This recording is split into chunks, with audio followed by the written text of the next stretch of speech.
What do you want to be when you grow up, Olivia? An astronaut. I want to be a fashion designer. A basketball player. I want to be an actor. A doctor. A teacher. A chef. An artist. What do you want to be when you grow up? A mermaid. Do you know what a computer programmer is? Yeah, no. No. No. I think it's something that has codes and is able to decode a mystery. I think that they... Wait, what? Computer programmer? No. Nowadays, just about everything requires some form of programming. So, what is it? Programming is basically explaining to a computer what you want it to do for you.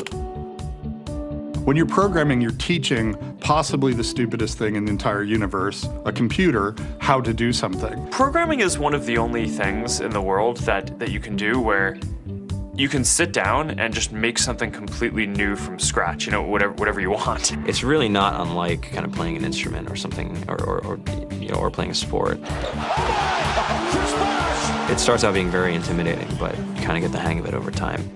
Coding is something that can be learned, and I know it can be intimidating. A lot of things are intimidating, but you know, what isn't? A lot of the coding that people do is actually fairly simple. It's more about the process of breaking down problems than, sort of coming up with complicated algorithms as people traditionally think about it. Well, if it's fairly simple, why aren't there more of us doing it? Over the next 10 years, there will be 1.4 million jobs in computer science, and only about 400,000 grads qualified for those jobs. That's a shortage of 1 million people. So, how do you start?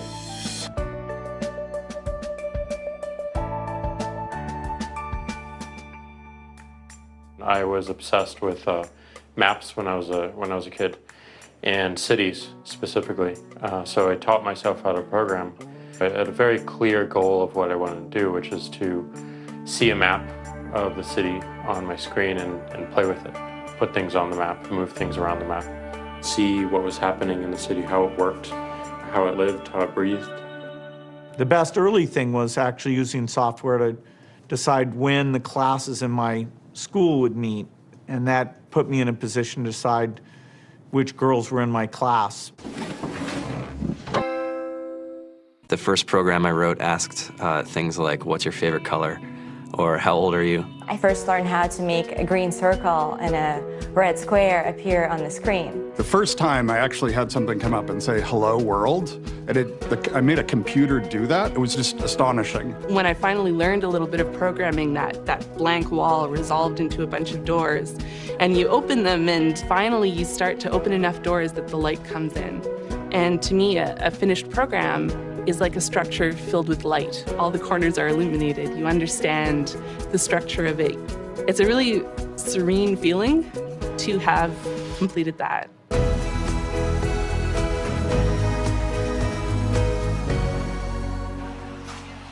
It took me some time to realize that creating things with your hands or creating code, creating programs, is just a different way to express creativity. I think right now there's a big emergence of the culture of making. People who make their own scarves and hats, people who write their own apps. Now it's just limited by your imagination and sort of what kinds of ideas what kind of understanding can you build into the computer so that it can do these things that were previously impossible.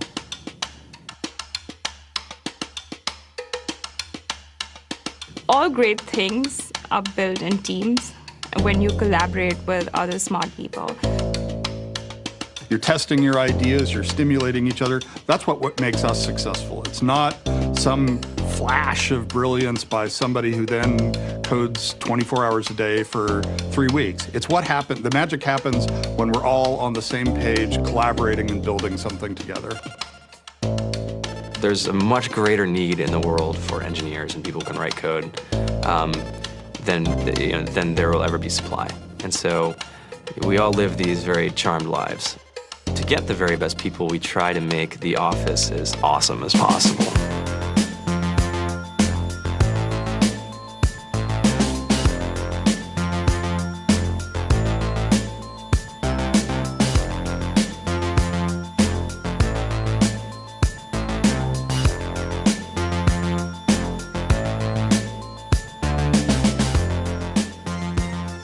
have a fantastic chef, Free food, breakfast, lunch, and dinner.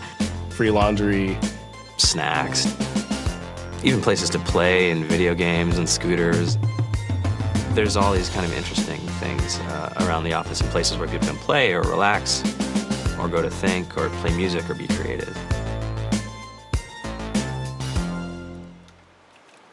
I went on the Bureau of Labor Statistics for the United States, and there's about a third of the pie that's all the things you would expect. It's, they're working in the government, they're working in typical technology jobs. But then, like, the rest of the pie, and it was the majority of the pie, just split down into these little teeny slices of every industry imaginable. And what it is, computers are everywhere. You want to work in agriculture? Do you want to work in entertainment? Do you want to work in manufacturing? It's just all over.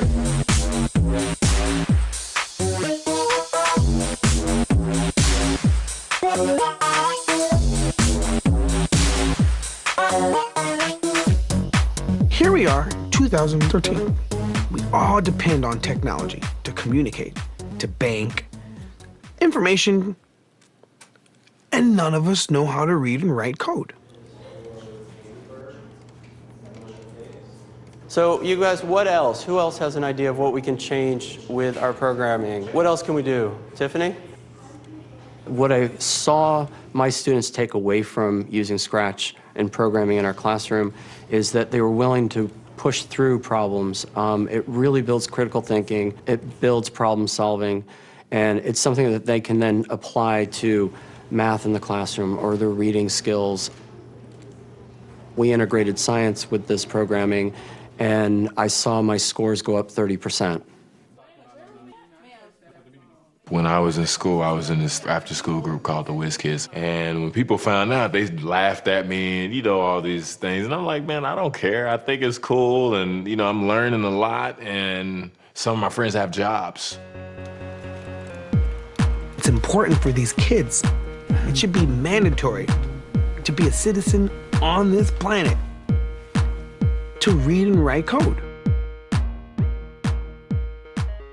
I just think you have to start small, right? And I think that's one of the biggest misconceptions about computer science and programming overall is that you have to learn this big body of information before you can do anything. You don't have to be a genius to know how to code. You need to be determined. Addition, subtraction, that's about it. You should probably know your multiplication tables.